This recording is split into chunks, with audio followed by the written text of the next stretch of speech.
Welcome to the writer reads The Strays of Lunar One, Book 1, The Unwilling, Chapter 10, Confessions. I'm Harper, and you need to come out of there nice and slow. Well, this isn't promising, Oliver thought when he opened his eyes. Neither is that, he added, eyeing the Brahms 57 she had levelled in his direction. Given how big a hole that thing made, he had no problems doing exactly as she'd asked. Harper backed up as soon as he began to move, the muzzle of her Brahms not shifting from his middle. I see you've heard of me, Oliver quipped, trying to ease the situation with humour. The chief quickly put an end to that. No, and I don't need to. Now go stand over there and let the doc check you over. Which was when Oliver realised there was a second person in the room and he'd missed him completely. He pivoted and the world spun, making him grab for the edge of the pod. The medic tutted. I've told Kyton these pods overcompensate for wears. That brought Oliver up short. The changeling. The woman's frown turned into a scowl. You put a changeling into one of these? No, but you put yourself in one.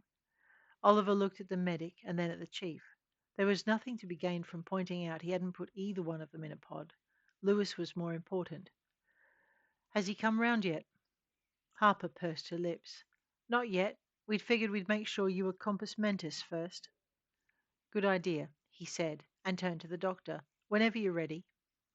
The examination was fast but thorough, and the doctor gave a nod of satisfaction as he stepped away. You're all clear. You know how to operate a pod? Oliver cocked his head. You're not going to give the pup a once-over? He asked. The doctor shook his head.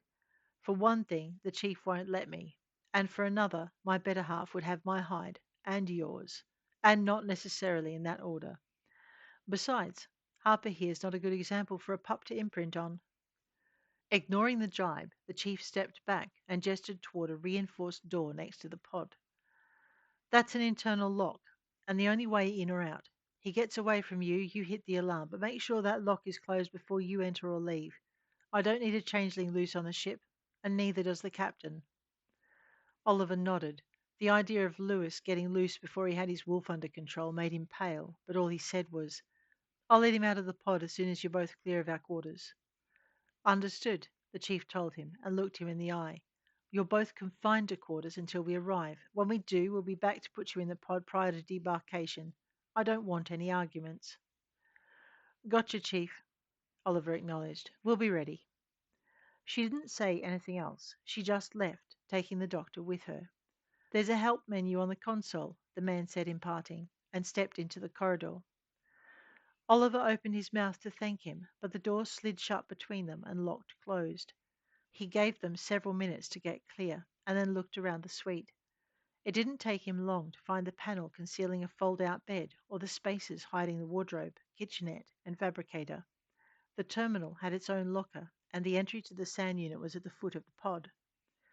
Stretching his paws over his head, he eyed the connecting door and felt a faint tremor of unease. He could leave Lewis in his pod until they debarked. Shaking the thought aside, Oliver ran a hand through his hair and went through the airlock. The last thing they needed was for him to release a half-starved were who thought he was still human and then discovered just how much he was not. Taking a deep breath, Oliver triggered the airlock and stepped into the next suite. It was almost identical to his own, right down to the pod standing against one wall. Oliver wondered what lay beyond those wall panels, and then decided they were probably empty. It took him a minute to notice the deep gouges running through the soundproofing to reveal glints of metal beneath. Crossing to examine one, he touched the shine and felt a warning tingle. Silver and iron. He lowered his nose to the gouge and sniffed, and a metallic scent that reminded him of starships. Well, at least he knew Lewis wasn't going to bust out this way. It made him wonder just how many wolves they'd hosted, and how willing those wolves had been to be housed. From the depth of the tear, not very, or they'd had changelings aboard before. Slowly he turned and looked toward the pod. Oliver studied it carefully and then went through the rest of the room. He was pleased to note it held its own replicator, bed and sand, as well as a small kitchenette, and that each of these could be locked down out of harm's way. Who knew how Lewis was going to react when he came around? None of the changelings Oliver had shepherded through the change had been one of his, or even of Earth's stock. Those had been victims of the Lupar War on Amshevra. The Lupar had won, reclaiming a world they should never have had to contest. But some human companies were greedy, and he'd been willing to fight for anyone with the coin to pay him. The changelings had been shepherded, counselled, and then auctioned off to whichever mercenary company or militia would take them. Just another resource the company could use to cover its losses. They had not been allowed to return to their families, and Oliver had sought discharge and a return to Lunar One because of it. Escorting the colonists back to Lunar One had brought Amelia to Lewis, and the rest was history.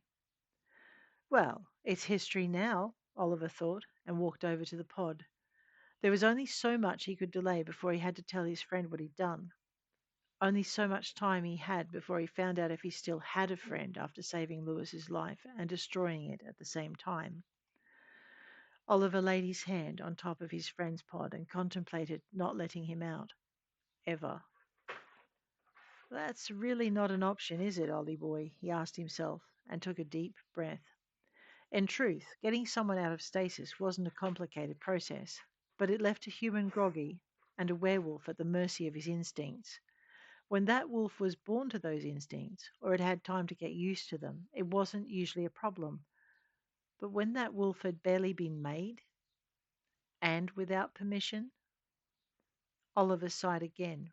He started the sequence and then backed up to the opposite side of the room.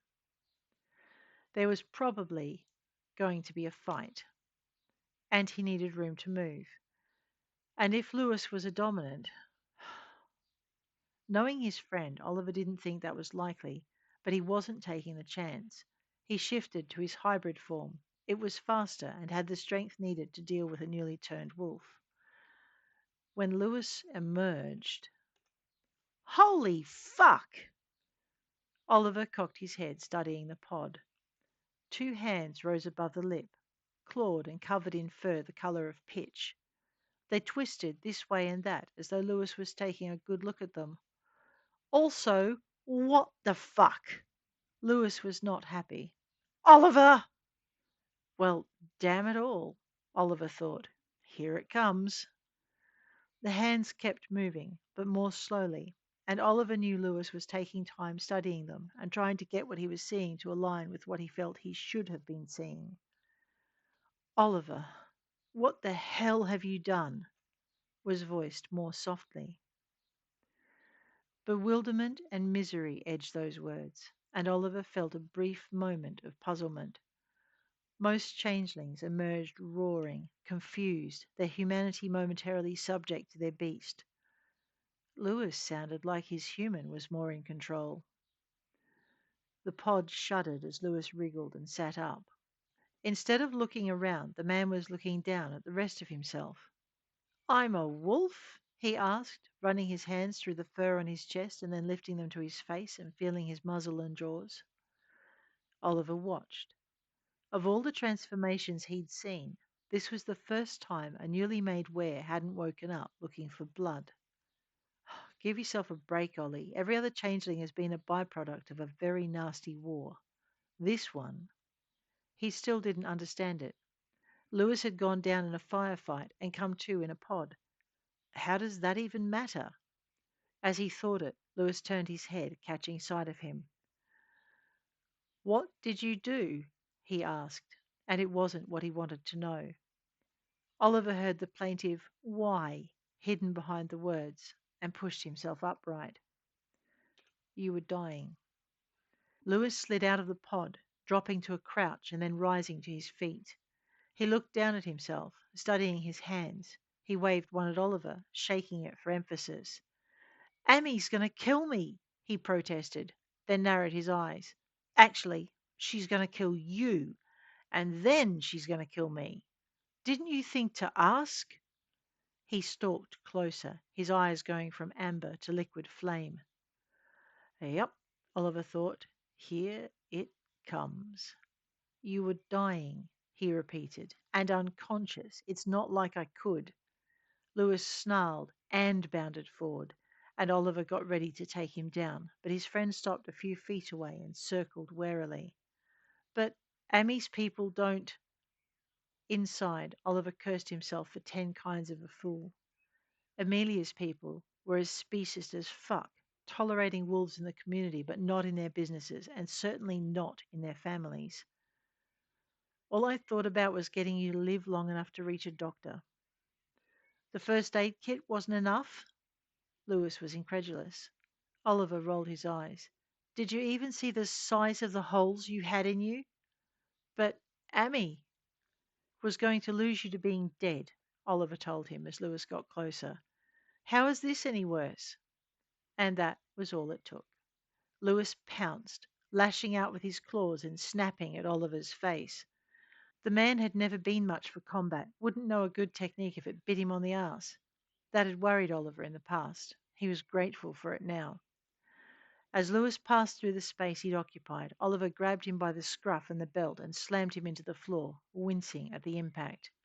Lewis twisted in his grasp, or he tried to, and Oliver let him, shifting his hands to Lewis's shoulder and straddling his torso as the man flailed. Dominance was everything when it came to wolves. Lewis's human might not understand, but his wolf would. Getting the two to combine was the trick. Claws raked his shoulder and Oliver growled. Lewis's eyes widened and then he snarled back. He tried to snake one arm past Oliver's grip, going for his friend's throat. Oliver growled again, louder this time, as he let his dominant side through. Even humans knew when not to mess with someone with more attitude than they had, and Lewis was no exception. He'd gone from administration to freelancing information, but he'd only done that because Oliver had been there to back him up. He wasn't weak, but he tended to avoid confrontation. Oliver, on the other hand, didn't have to avoid confrontation, not even as a human. Usually, confrontation avoided him. Lewis lurched beneath him, and Oliver caught his eye, his next growl louder. Lewis started to go for his face, and Oliver dodged his jaws, coming in under them to close his teeth around Lewis's throat. If his friend's wolf was in control, then there was only one language he'd understand. He growled, letting the vibration of it rumble over Lewis's suddenly still form. Lewis whimpered, and Oliver flexed his jaws, growling again. He felt Lewis's tail brush his spine, saw the man's hands raise in surrender, and felt Lewis go limp. Even so, he let go carefully. Some wolves pretended, and Lewis's human wasn't far from the surface. Shifting off Lewis, Oliver came around to his side, ready to pin him a second time if he tried to attack. But Lewis remained where he was, only his eyes moving as he tracked his friend. Not an Omega, then, Oliver thought, and was glad to see it. Omegas took a lot of looking after, and it would have been a shame to see his friend reduced to that. Are we done yet? Lewis asked, surprising him into a second snarl. The man tensed, a very wolfish whine following. Oliver sat back on his haunches. Are you going to try to eat me again? Lewis rolled onto his side, tendon and muscle crackling as he shook his wolf free and found his human form. His voice creaked with fatigue as he replied. No. He rubbed his throat, and Oliver was pleased to see he hadn't drawn blood. He watched as Lewis rolled slowly onto his knees and then staggered to his feet, mirroring the movement. You hungry? Wolf yellow flared through Lewis's normally blue gaze, and he nodded. I could eat an entire horse. His face wrinkled in disgust. Raw. What is it with that? Your body's still adjusting. Lewis glanced at the pod. How long was I out? From the time you were shot? Lewis nodded. 2 days. No. Oliver pulled out his tablet and glanced at it, keeping a wary eye on his friend. The guy might still be acting human, but a new wolf usually had several goes at establishing its place in the pack before it got the message. Oliver wasn't sure how it worked when the new wolf had already had a relationship with the wolves around him. He'd never had a changeling in that position before. All the ones he'd shepherded on Chevra had been colonists foolish enough to believe a company that had lied to them about their planet's availability, and then stupid enough to take up arms against the rightful inhabitants when they did work it out. Amy's people, who'd hated wolves before encountering the lupar, and who hadn't been willing to listen to reason. 2 days at Doc Nielsen's, another one while I got us out of Lunar One. You what? Lewis was horrified, but his gaze strayed to the pod, and Oliver saw him put the pieces together. I bit you, Oliver told him, without your permission. Which I wouldn't have given, Lewis finished for him, and his eyes blazed. Oliver heard his body start to shift and watched as Lewis gritted his teeth and retained his human form. That, he told his friend, was impressive. Lewis scowled at him. I don't want to hear how good a wolf I am, he snarled. You had no right. You'd rather have died? Lewis nodded. Because of a girl? Oliver couldn't believe it, but Lewis nodded again. I was going to ask her, his friend admitted. When we finish this job, I was. He turned away, but Oliver scented sadness. Lewis hadn't finished. She's never going to say yes now. The statement left Oliver lost for words. Given Amelia's background, Lewis was probably right. And there was one other thing. And you can't ask her now, he said. Lewis pivoted toward him. What do you mean? I mean, I bit you without your permission. Which I wouldn't have given, Lewis finished, and understanding dawned. The law. Never bite the unwilling, Oliver confirmed. Lewis let out a long breath. So, we're no longer on Lunar One, he stated, and Oliver nodded. And you have no idea where we are? Lewis asked, and Oliver pulled out the tablet, checking it. No, he replied, noting the device had no connection with external data. He shook it. It'll only tell me what's already on it. Really? Lewis sounded intrigued. Oliver wasn't so impressed. Really?